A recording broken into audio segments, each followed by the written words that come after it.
បងប្អូនសម័យខ្ញុំធ្វើវីដេអូកុំឲ្យជេរលោកបាទឥឡូវមានបងប្អូនយើងមួយចំនួនជេរខ្ញុំវិញបាទខ្ញុំអានអីបងប្អូនស្ដាប់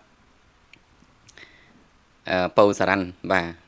ជេរទាំងអារន្ទះបាញ់ឯងទៀតតែគាត់ទៅសេអសរអត់ត្រូវបាទតែឈ្មោះហ៊ួនក្រចេះគេមិនគិតថាឯងបោះបានប្រមាណប្រសើរទេតែអញ្ចឹងឧទាហរណ៍បើឯងបុកឡានបុកវាស្លាប់គេដែលសួរឯងថាបើកបានប្រមាណឆ្នាំហើយនៅបើកឡានហ្នឹងបានទៅបុកគេហ្នឹងច្បាប់គេដែលសួរឯងអញ្ចឹងដែរកន្ទុយមកអាចហ៊ានមកទៀតអានហ្នឹងបងប្អូនឯងកាន់ជើងវាមិនខុសពីប្រាក់ខែ$500មិនយកធ្វើប្តីចរិតពួកឯងអញ្ចឹងបាទអញយល់ព្រោះព្រះសង្ឃនេះជាបងប្អូនឯងសាច់ជាមឯងបានឯងចូលមកកាន់ជើងចរិតមិនខុសពីឯងប្រហែលទេបើឯងមិនទាន់បំពេញជាព្រះសង្ឃមិនទាន់បានការលះបង់ហើយមកនេះផលសផាជាបួសហើយបញ្ជាជនតែឲ្យគេជេរមិនបើសង់នៅអានសើដាច់អាសគាត់សរសេរមិនទាន់ត្រឹមត្រូវប៉ុន្តែជំនាញជេរបងប្អូនណាសានសួស្ដីគេមិនគិតថាបួសតិចបួសច្រើនតែបួសហើយមិនចម្រើនសមនឹងគេជេរកុំយកទ្រូងពាំងអីល្អជាងសូរិយាជាងឈើបើមិនទាន់អស់កិលេសទេកុំបួសអីកុំឲ្យខូចសាសនាបងប្អូនលោកមែនបានជាលោកឯងកាន់ជើងខ្លះឲ្យចាប់សឹកទៅនេះបងស្រីម្នាក់នេះមើលទៅស្លៀកពាក់ដូចសមរម្យដែរញាប់សៀនធ្លាក់នរុអីនេះគ្រាន់តែជាបុគ្គលពាក់ស្បង់ខ្លាយជាមនុស្សពីលដែលធ្វើឲ្យសាសនាអាប់អោនគេជេរសមហើយជីវិតរុក្ខជាតិមកអាថោកសុំសួរភ្លើមួយមើលលោកបួសរៀនក៏បួសបង្ហោះម៉ូតូលោកមានវិន័យសម្រាប់រៀនទេលោកឯងមាននឹកដល់យាយយកបាយមកបង្កេនហើយបត់ជើងថ្វាយបង្គំមាននោះអត់រ៉េតសៀងកុងគេជេរវាមិនខុសទេនៅក្នុងវត្តមានគ្រូបង្រៀនដែរបើចង់បង្ហោះម៉ូតូសឹកទៅកុំឲ្យខូចលោកដតីហើយក៏កុំឲ្យខូចសាសនាដែរអ្នកដែលខមមិនពួកកាយជេរប៉ុន្តែពួកគាត់មិនសូវជាអសរទេបាទអញ្ចឹងគាត់ថាខ្ញុំបងប្អូនសាច់ញាតិបងប្អូនមើលខ្ញុំត្រូវជាសាច់ញាតិបងប្អូនលោកប្រហោះទេមើលទៅបាទចឹងហើយបានកន្លែងហ្នឹងខ្ញុំចេះតែព្យាយាមនិយាយទាំងប្រសង់ណាកុំឲ្យខុសហើយទាំងពុទ្ធបរិស័ទក៏កុំឲ្យជេរដល់ថ្នាក់ហ្នឹងដែរហើយអ្វីដែលគាត់លើកឡើងដូចជាមិនគិតបួសតិចច្រើនដូចជារឿងបើកបរអានេះខ្ញុំគ្រាន់តែចង់ឲ្យមានការថ្លឹងថ្លែងនិងដាក់ទោសកំហុសទៅលើបុគ្គលណាម្នាក់គួរដល់កម្រិតណាហើយប្រៀបធៀបជាមួយនឹងបើកឡានបុកគេវាខុសគ្នាបុកគេវាគ្រោះថ្នាក់ដល់គេណាបុកគេវាគ្រោះថ្នាក់ដល់គេដល់ពេលនេះគឺលោកខុសតែខ្លួនឯងទេហើយទោសក៏មិនដល់ទោសដល់បុកឡានដែរអញ្ចឹងសូមកុំធ្វើការប្រៀបធៀបអញ្ចឹងអី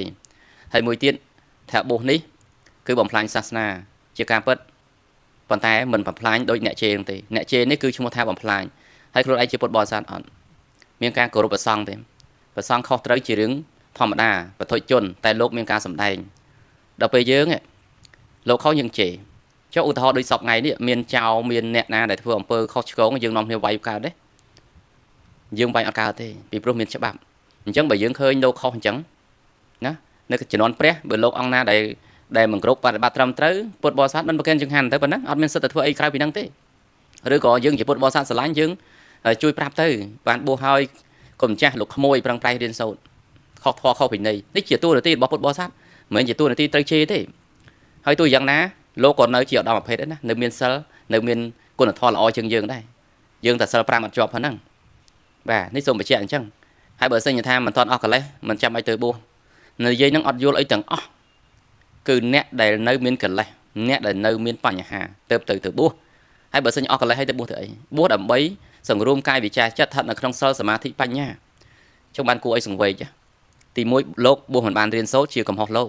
តែពុទ្ធបរិស័ទនេះមានតែឈ្មោះនេះមិនបានរៀនសូត្រមិនបានរៀនសូត្រធម៌អាក្នុងនាមជាពុទ្ធបរិស័ទហើយមិនបានរៀនសូត្រជ្រៅជ្រះទៀតប្រហែលអ្នកដែលខមមិនទាំងអស់ហ្នឹងគឺសុទ្ធតែសរសេរអក្សរខ្មែរខុសទាំងអស់អ្នកកម្រិតសំបីតែអក្សរខ្មែរសរសេរមិនត្រូវផងណាហើយមកជេរខ្ញុំហើយសួរតែខ្ញុំខឹងណាពួកគាត់ជេរខ្ញុំមិនមែនព្រះប៉ុន្តែកម្រិតពួកគាត់ជេរខ្ញុំគឺខ្ញុំអាណិតហើយសង្វេគទៅវិញវារកកន្លែងខឹងអត់ឃើញវាដូចជាបងប្អូនយើងមានក្មេង 2-3 ឆ្នាំមកជេរអញ្ចឹងណាក្នុងរូបភាពហ្នឹងយើងឃើញក្មេង 2-3 ឆ្នាំ ជេរយើងដូចមិនដឹងថាទៅខឹងក្មេងហ្នឹងមិនយ៉ាងណាមិញខ្ញុំស្តៀងគ្នាដូចគ្នានឹងឯងនឹងខឹងយ៉ាងម៉េចមួយទៀតសូមផ្ដាំបងប្អូនអរគ្នាដែលប្រកែកជេរនៅក្នុងខមមិនណាកុំចាញ់បោកអ្នកផុសធ្វើមេតិកាចំណាំមើលអ្នកដែលផុសក្នុងគោលបំណងអីអ្នកខ្លះដូចស្រឡាញ់សាសនាអញ្ចឹងធ្វើមកចេញមកជេរលោកអូខ្លួនឯងដូចស្រឡាញ់សាសនាប៉ុន្តែគឺដើម្បីយកប្រយោជន៍ទេបើស្រឡាញ់សាសនាពិតប្រាកដនេះយកមកបញ្យលកុំជេរលោកមិនយកមកផុសឲ្យជេរប្រឆេះគេឲ្យជេរដែរទេនេះខ្ញុំគ្រាន់តែជម្រាបប៉ុណ្ណឹងណាហើយចាំសួរទៅវិញអ្នកដែលប្រកែកជេរហ្នឹងណានៅពេលបងប្អូនម៉ែឪនៅក្នុងគ្រួសារហ្នឹងខុសគឺចាប់ផ្ដើមជេរអញ្ចឹងហ្មងមែនហើយចង់ឲ្យអ្នកប្រកែកជេរហ្នឹងឆ្លើយសំណួរខ្ញុំផងតើនៅពេលដែលគ្រួសារប្រពន្ធកូនប្តីឪពុកម្ដាយយើងខុសព្រោះមនុស្សតែងតែខុសហ្នឹងអញ្ចឹងឲ្យតែពួកគាត់ខុសហ្នឹងយើងជេរយើងដាក់បដាសាអញ្ចឹងមែនឬក៏យ៉ាងម៉េចអីក៏ប្រកែកជេរមែនខ្មែរមានអត្តសញ្ញាណល្អណាស់មានពាក្យអប់រំល្អណាស់ទោះបីលោកខុសក៏យើងត្រូវមានពាក្យល្អយើងមានពាក្យបញ្យលលោកបាទហើយយើងអ្នកកាន់ពុទ្ធសាសនាយើងអ្នកកាន់ពុទ្ធសាសនាហើយតែខ្លះថាលោកអត់សិលជួយយើងមានសិលទេលោកប៉ុណ្ណឹងអត់តន់ដាច់សិលទេណាលោកលេងត្រូវតែទណ្ឌកម្មបើពិខុត្រូវបានទូកត់ទេប៉ុន្តែយើងអត់មានសិលផងហើយយើងទៅជេរលោកដូចរួមទាំងខ្ញុំនេះខ្ញុំអត់ជេរបងប្អូនទេខ្ញុំគ្រាន់តែបង្ហាញនិងប្រាប់បងប្អូនថាមិនគួរជេរលោកទេយើងមានពាក្យពេចន៍អីផ្សេងល្អដល់ពេលខ្ញុំគ្រាន់តែនិយាយអញ្ចឹងបងប្អូនយើងមកជេរខ្ញុំទៀតណាហើយបងប្អូនដែលជេរហ្នឹងណាមិនមែនមើងងាយទេអសក៏មិនតន់ត្រង់ផ្លូវណាសិលក៏គ្មានចំណេះដឹងទូទៅក្នុងសង្គមក៏អត់គេឈ្មោះក្នុងសង្គមក៏អត់នេះឲ្យមកជេរមកឌីលខ្ញុំវិញអាហ្នឹងគួរឲ្យអាណិតគួរឲ្យសង្វេគណាបងអូនបានស្ដាប់ហើយពិចារណាឡើងវិញទៅថាខ្លួននៅកន្លែងណាហើយថាឲ្យគេហ្នឹងយ៉ាងម៉េចដែរខ្លួនឯងរងថ្ងៃនៅផឹកស្រាជុំការនៅរួចមន់គេស៊ីផងអាអ្នកជេរមួយចំនួននេះបាទអញ្ចឹងខ្ញុំចែកម្លែកប៉ុណ្្នឹងចុះ